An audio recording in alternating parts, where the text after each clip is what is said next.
Hello tout le monde et bienvenue dans cet nouvel épisode de podcast.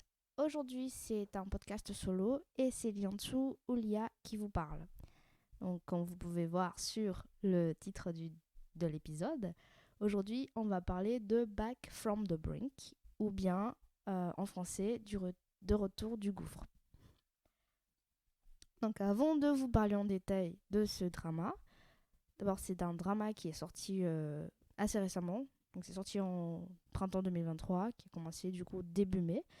Il est disponible sur Viki, avec, il me semble qu'il faut le Viki Pass. Par contre, il est normalement gratuit sur Youku, mais avec sous-titres anglais, probablement pas français. Donc c'est un drama qui a 40 épisodes et c'est un drama de type romance, fantastique, costume et époque. Donc je reste un peu dans les thèmes de drama que je regarde de base. Et pour mettre un peu de mots chinois dans ce podcast, c'est un drama de type scientia. D'ailleurs qu'on reconnaît notamment par le fait qu'il y a des immortels, des esprits, le monde des démons, le monde des humains, des gens qui pratiquent le taoïsme, ce genre de choses. Donc dans cette série, il y a bien ça. À part ça, il est noté 9,4 sur Viki, qui est une très bonne note. Bon, après, pour les acteurs, on a... je vais citer que 3 acteurs principaux pour moi. Donc, Chu-ye, c'est la fille, et elle joue notamment, elle fait partie des rôles principaux de Word of Honor, ou Parole d'honneur, que j'ai déjà parlé d'ailleurs plutôt dans un des épisodes précédents, je ne sais plus lequel. Et après, on a Ho Min-hao. C'est littéralement le premier drama de ce garçon que je regarde, enfin de cet acteur que je regarde. Il a joué dans A Girl Like Me, qui est costume et époque aussi. Mais je ne connais pas bien. Je ne connais pas, je ne les ai pas vus. Donc après, on a Riley Wang, donc qui est apparemment canadien, mais il est chinois, hein. Et c'est mon coup de cœur de cette série. Je l'ai kiffé. Enfin, je l'ai vraiment juste trop aimé. Julia, je la kiffe. La rôle principale, l'actrice principale, je l'aime beaucoup de base. Et dans cette série, elle m'a encore beaucoup plus épatée que son personnage dans World of Honor. Donc, pour parler un peu plus en détail, je vais vous lire le synopsis de Viki. En espérant que... Bon, normalement, il n'y a pas de spoil à l'intérieur. Donc, Tien Hao, ou du coup le gars, le rôle principal, joué par Ho Min-hao, est l'incarnation d'un démon dragon vieux de plusieurs siècles qui a autrefois aimé une femme, qu'il a finalement trahi.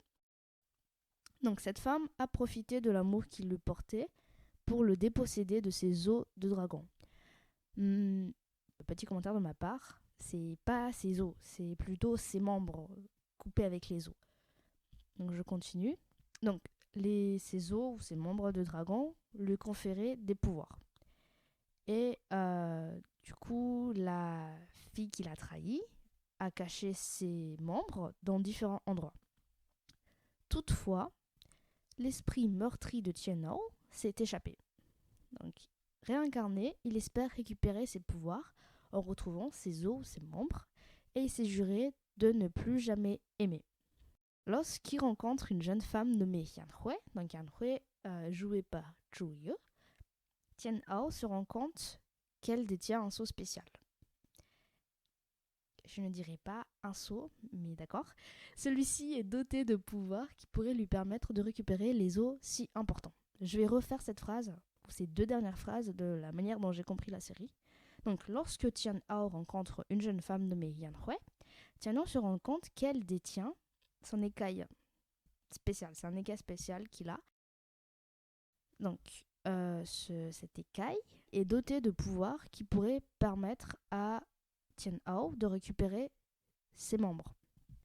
Mais Yan Hui, elle n'est pas disposée à aider Tian Hao dans cette tâche. Du coup, Tian Hao retient Yan Hui comme captive. Donc, bien qu'elle tente d'abord en vain de s'échapper, un lien d'amitié commence à se tisser entre eux, alors qu'ils essayent d'accomplir la mission de Tianhao, cette amitié pourrait-elle un jour se transformer en amour?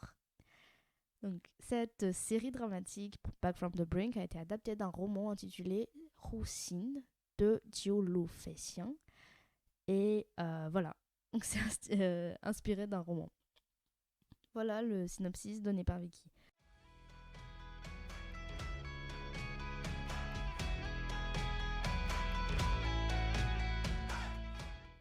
Pour plus parler de cette série, je vais vous parler un peu d'abord de l'univers, avant de vous parler de ce que je retiens, de ce que j'ai aimé, éventuellement de ce que j'ai pas aimé. Donc l'univers, il y a globalement deux terrains, entre guillemets. Les terrains des taoïstes, donc les humains qui pratiquent le taoïsme, et le terrain des esprits / démons, donc qui est gouverné par là où les démons habitent. Et on a juste un truc en plus, c'est que la terre du dragon, donc là où il y a Tian Hao qui habite, c'est un peu dans les terres des taoïstes. Pas dans les terres des taoïstes, mais genre c'est à côté des territoires. Les deux territoires des taoïstes et des esprits démons est séparés par une rivière appelée rivière noire, ou une rivière morte, je ne sais pas quelle est la traduction en français, mais voilà.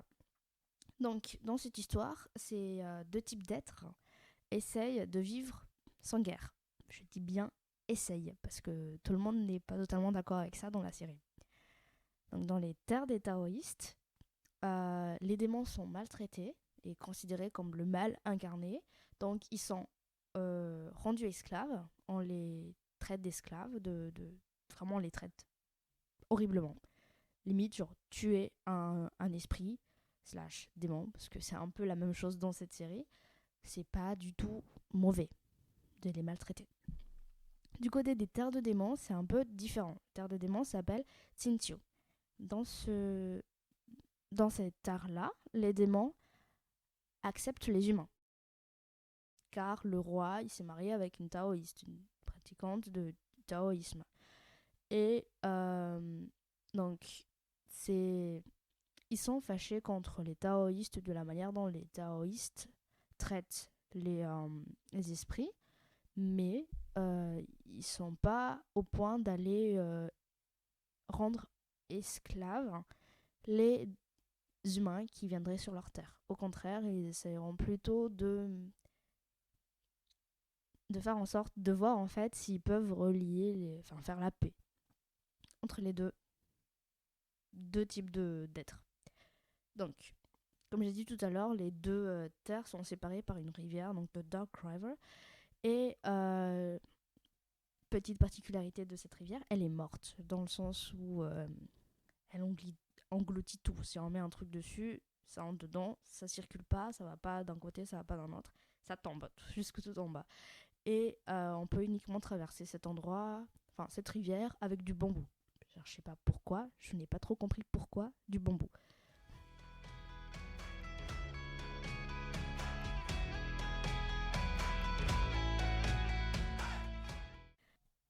Pour parler de Tian Hao et de Yan Hui un peu séparément, Tian Hao, lui, c'est, comme c'est dit dans le synopsis, c'est un dragon avec des pouvoirs extraordinaires. C'est un esprit du ciel de base, donc il a beaucoup plus de facilité de pouvoir que tous les autres qu'on appelle juste des démons. Lui, c'est un esprit. Donc lui, avant, il est tombé amoureux de quelqu'un. Donc c'est la personne qui l'a trahi. Cette personne l'a tué, ou a essayé de le tuer pendant leur mariage pour pouvoir en fait sauver la personne qu'elle aime vraiment. Elle a compris que l'écaille de protection du cœur pouvait sauver la personne qu'elle aimait. Donc elle a essayé de prendre ça chez Tianhao. Il faut savoir que cette fille, c'est une taoïste. Donc pour elle, c'est pas un problème de tuer le mal, c'est-à-dire un esprit. Mais c'est littéralement le début de la série. Cette dame, elle s'appelle Suyin, elle n'a pas réussi à prendre du coup les clés qu'elle veut. Et à la place, elle a dispersé Tian Hao un peu partout dans le monde en fait. Et a scellé tous ses membres, y compris son âme quelque part. Voilà. Et le Scale Protecting Heart, donc l'écaille de protection de cœur a été mis. Enfin, Tian Hao l'a lancé et ça a atterri dans le cœur de Yan Hui. Yan Hui, elle vit grâce à cette chose. Parce qu'elle, de base, elle a un cœur défaillant. Donc, côté Yan Hui, elle se fait abandonner par sa mère parce qu'elle a un problème de cœur. Elle peut pas vivre. Donc, sa mère lui met sur une rivière. Sauf que, du coup, l'écaille de Tian Hao tombée sur elle, elle survit. Elle survit, mais elle est toute seule. Pendant longtemps, pendant 9 ans, elle essaie de manger comme elle peut. Elle survit. Je ne sais même pas comment un bébé comme ça peut survivre. J'ai pas compris. Donc, plus tard, elle a été vue par un des membres d'un clan de taoïstes et l'a ramenée dans son clan.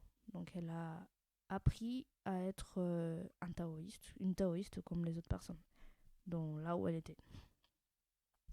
Donc l'histoire du drama, c'est qu'on suit ces deux personnages, comment ces deux personnages se rencontrent. Donc, forcément, ils vont se rencontrer parce que Tian Hao va chercher Yan Hui, parce que Yan Hui a cette chose qui l'aidera à pouvoir récupérer ses membres. Et comment les deux en fait vont s'entraider au fur et à mesure de l'histoire pour atteindre leur objectif. Chacun leur objectif à la base. Yan Hui, elle veut avoir de l'argent. Et Tian Hao veut récupérer ses membres. Mais à terme, les deux vont avoir les mêmes objectifs. Et vous verrez plus tard quels mêmes objectifs ils vont avoir ensemble.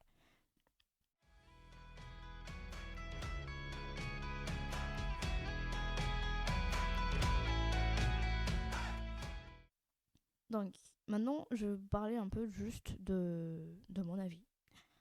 Ce drama, c'est un CNCA, comme j'ai dit tout à l'heure. Il y a pas mal d'animations, du coup, de ce fait, parce que c'est un drama fantastique.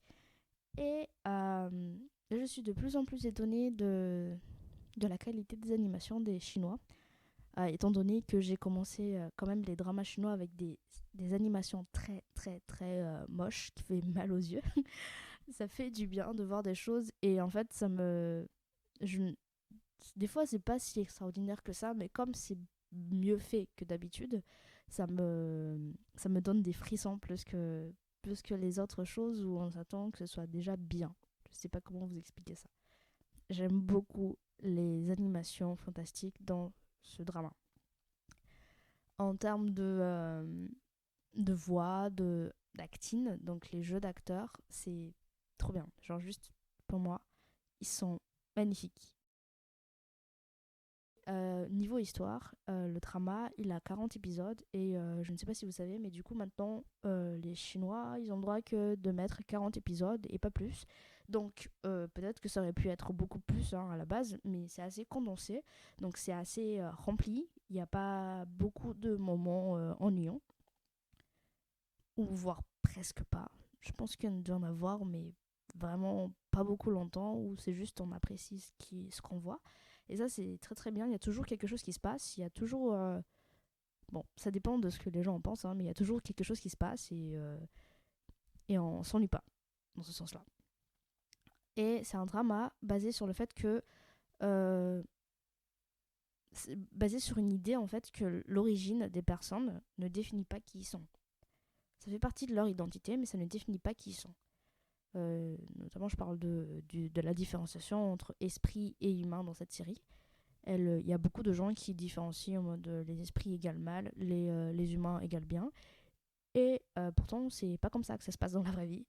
Je fais plus référence si on le mettait à notre échelle à nous. C'est pas notre origine de là où on a grandi ou là où nos ancêtres, qui sont nos ancêtres ou quoi que ce soit, qui définit qui on est ou on est une bonne personne ou pas. C'est vraiment qui on est. Voilà. Et ça, je trouvais ça bien. Comme tous les dramas, d'ailleurs, ils essaient un peu de mettre ça en avance. Le fait qu'en fait, dans ce cas-là, on a quelqu'un, par exemple, qui pratique le taoïsme et qui croit que c'est bien ce qu'elle fait, mais en fait, non, pas du tout, c'est pas bien ce qu'elle fait.